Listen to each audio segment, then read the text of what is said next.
Hi guys, कैसे हैं आप लोग? तो कैसे थे एग्जाम्स की प्रिपरेशन? सर एग्जाम की प्रिपरेशन प्लीज मत पूछिए, लेकिन करनी तो है यार guys, we don't have any other option. तो ऐसा करते हैं, तो भाई शॉर्टकट बताओ। शॉर्टकट नेशनल इनकम को खत्म करते हैं आज, और इसमें क्या करते हैं, नेशनल इनकम में थ्योरी और प्रैक्टिकल के क्वेश्चन में कौन से क्वेश्चन आने वाले हैं वो कर लेते हैं। कितने?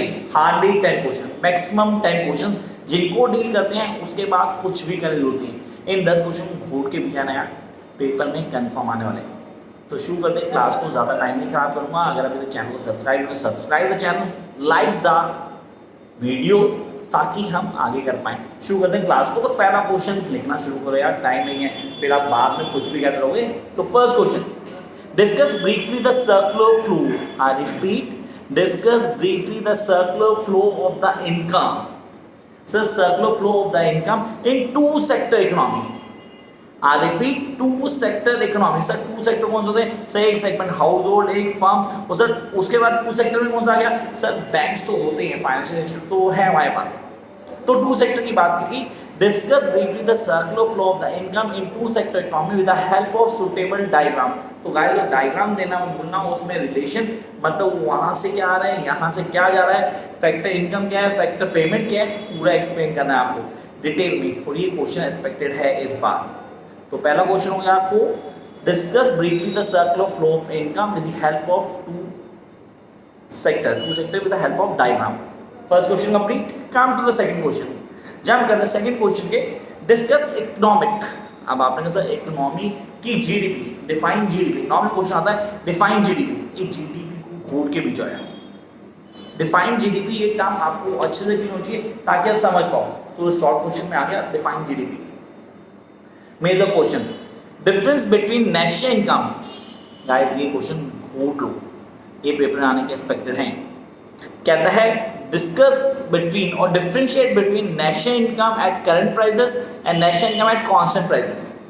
करंट प्राइसेस और कांस्टेंट प्राइस में नेशनल इनकम में डिफरेंशिएट करना है आपको। सो differentiate between the national income at constant prices and current prices, which of the two reflect economic growth and why. ये मेजर क्वेश्चन है सेकंड टर्म। पहले तो आपने कांस्टेंट प्राइस और करंट प्राइसेस पे आपने क्या करना, डिफरेंशिएट करना। डिफरेंस करने के बाद अब आपने बताया इन दोनों में कौन सा रियल ग्रोथ बताता है और उसका रीजन क्या है। मेक श्योर ये आप एग्जांपल के साथ बताएंगे and that be very fruitful you guys. Come to the next point, जो हमारे लिए सबसे इंपॉर्टेंट है, इसको हम बहुत इजीली कर लेंगे। तो हमारे हो गए कितने, दो क्वेश्चन हो गए, जीडी वाले क्वेश्चन वाले ही होना है, सही। Come to next question, define the problem of double counting. I repeat, the problem of double counting in computation of national income. Define the problem of double counting in the computation of national income. ये guys make sure आपके wanted हो। State any two approaches to correct the problem of double counting. कोई दो approaches जिससे हम correct कर सकते हैं double counting की problem को, वो आपको explain करनी। Come to question number 4. Here we are. कहता है ग्रोस डोमेस्टिक प्रोडक्ट जीडीपी। देखो वही आ गया, उसी को सम अप कर रहा हूँ मैं, टोटल कर रहा हूँ। तो उसका अगर जीडीपी को किया हो तो आपको उसी में ऐड भी कर सकते हो। GDP does not give us a clear indication of economic welfare. I repeat, GDP does not give us a clear indication of economic welfare of a country. अब आपको इसको डिफेंड करना है या रिफ्यूट करना है। हिंदी बोलूँ तो या तो स्टेटमेंट बोलना ये सही है या गलत है, अगर सही है तो क्यों है और गलत है तो क्यों है, भाई उसको क्लियर करो।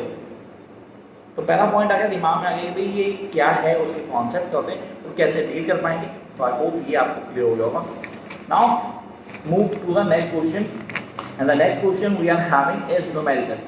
तो पहले हो गए 4 थ्योरी क्वेश्चन, अब आ गए न्यूमेरिकल पे। सर न्यूमेरिकल में क्या आएगा निकालने के लिए, हमें कई सारी चीज़ आ सकती है इस बार। तो आपने कहा नेशनल इनकम निकालने आ सकती है फ्रॉम इनकम एक्सपेंडिचर मेथड, ये याद रखना।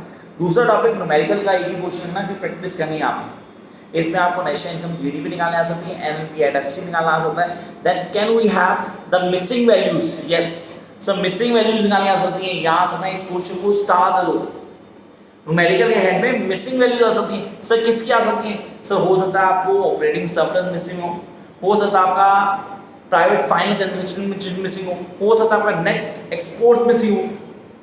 ये मिसिंग वैल्यू निकालना आ सकता है, इसको ध्यान रखना। And then go for operating surplus domestic income, ये निकालनी आ सकती है। अब आपने कहा कंपार्टमेंट का पेपर है सर, इस बार एक्सपेक्ट कर रहे हैं हम इजी पेपर हो, कई तो एक्सपेक्ट नहीं करते कि पेपर होगा। अब बैंक नेशनल इनकम की तैयारी करो तो इन क्वेश्चन को घूर के भी करना, इसके अलावा कोई प्रॉब्लम नहीं होने वाली, किसी तरह का कोई डाउट नहीं होगा। और इन सब की वीडियोस चाहे कॉन्स्टेंट हो, करंट हो या ऑपरेटिंग सब कैसे निकालना है, हम फिक्स वैल्यू फाइनल कैसे निकालेंगे, सारी वीडियोस मैं ऑलरेडी डाल चुका हूँ। अगर किसी को दिक्कत होगी तो प्लीज़ कमेंट बॉक्स में आएगा, मैं दोबारा से वीडियो डाल दूँगा जो आपको नहीं आएगी।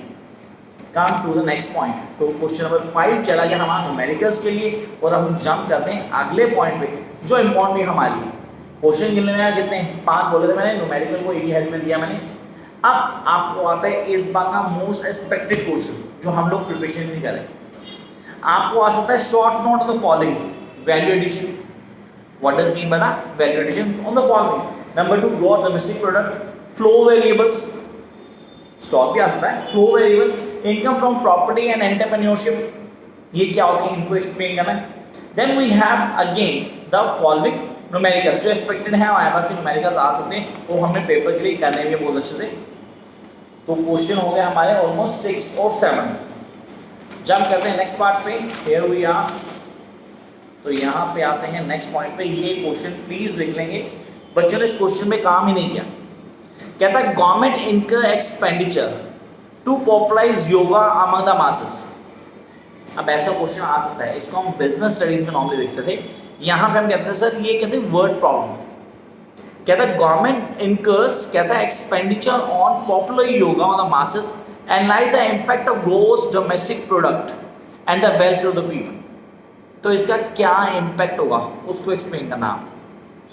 ये तो हो गया हमारा नेक्स्ट पार्ट। अब आगे नेक्स्ट क्वेश्चन पे, एक्सपेक्टेड क्वेश्चन है, पूरी तरह आना चाहिए। तो क्वेश्चन हो गया 8 क्वेश्चन हो चुके हमारे। Yes the 8 question been completed.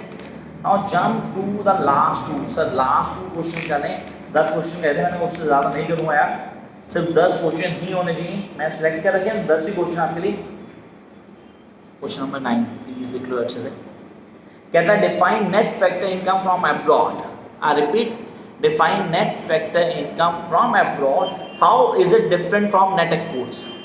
ये नेट एक्सपोर्ट से कैसे अलग है, how it is different from net exports. Sir दिमाग में आ रहा है क्वेश्चन, हमने सर बात की नेशन का निकालते हैं इनकम मेथड से। फॉर्मूला क्या था sir, COE commercial employ, operating surplus mix income self employed, तो उसका नेट एक्सपोर्ट्स। सर उसका नेट एक्सपोर्ट ना वहाँ था NIT, नेट इंडायरेक्ट टैक्सेस और डेप्रेशन, GDP एंड MP निकलता था।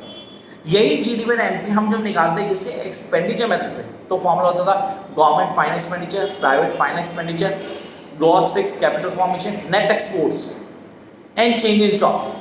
तो what is the difference between net exports and net factor income earn from abroad. इस क्वेश्चन को प्लीज ऑन टिप कर लेना, ये एक्सपेक्टेड है। Come to the next point and question हो गया नो। सर 10वां क्वेश्चन कर लेते हैं। 10वां क्वेश्चन थोड़ा ट्रिकी हुआ, इस बार ऐसा क्वेश्चन आ सकता है और आप तैयारी करके जाना। इसको लिख लो, इसमें पूरा टाइम दे रहा हूँ आपको लिखवाने में।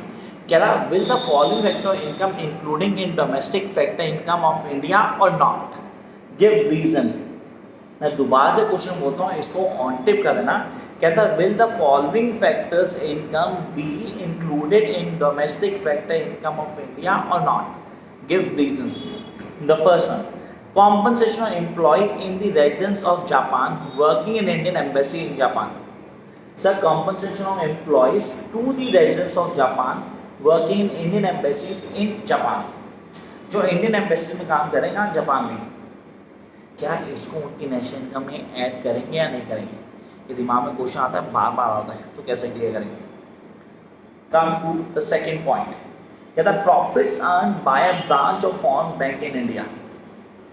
फॉरेन बैंक है, सब बैंक काम कर रहे हैं, फॉरेन बैंक उनकी ब्रांचेस जो प्रॉफिट अर्न करेगी उसको ऐड करेंगे नहीं करेंगे। Then rent received by Indian resident from Russian embassy in India, Russian embassy से उनको रेंट आ रहा है उसको ऐड करेंगे नहीं करेंगे। And the last, profit earn by branch of state bank of India in England. तो सर अब ये था क्या और उसको कैसे क्लियर करना था। As in my last video मैंने बोला था कि मैं हर चैप्टर के आपका एक्सपेक्टेड क्वेश्चन दूंगा। सर नेशनल इनकम क्या है, उसके क्वेश्चन क्या होंगे, कौन से क्वेश्चन करने हैं, कैसे करेंगे, करने का क्या तरीका होगा, किन क्वेश्चन को ऑन टिप करना है, ये सारी चीज़ें बोली थी और मैं उन्हीं पे काम कर रहा हूँ। आपने कैसे चैप्टर है हमारे पास, सेगमेंट है 10 चैप्टर हमारे पास इंडियन इकोनॉमी डेवलपमेंट और 5 चैप्टर हमारे पास मैक्रोज। तो पहले खत्म करूंगा मैक्रो, मैक्रो के 5 चैप्टर लेंगे। तो यहाँ पे आज हमने की नेशनल इनकम के पहले 10 क्वेश्चन, सिर्फ 10 क्वेश्चन। अगर ये 10 क्वेश्चन ऑन टिप कर लेते हो तो मैं प्रॉमिस करता हूँ गाइस नेशनल का कोई क्वेश्चन होगा जो आपको ना हो, ऐसा नहीं होगा। बाकी ना आके क्या करना है, you guys know the reason यार, क्यों कर रहे हैं, क्यों मेहनत करनी है, कैसे करनी है, वेदर गोइंग फॉर कंपार्टमेंट और गोइंग फॉर फाइनल एग्जाम्स, आपको ये 10 क्वेश्चन ऑन टिप कर लेना। बाकी के लिए कमेंट बॉक्स में आओ, कमेंट करो, वीडियो को लाइक करो, शेयर करो और सब्सक्राइब करो। Bye guys.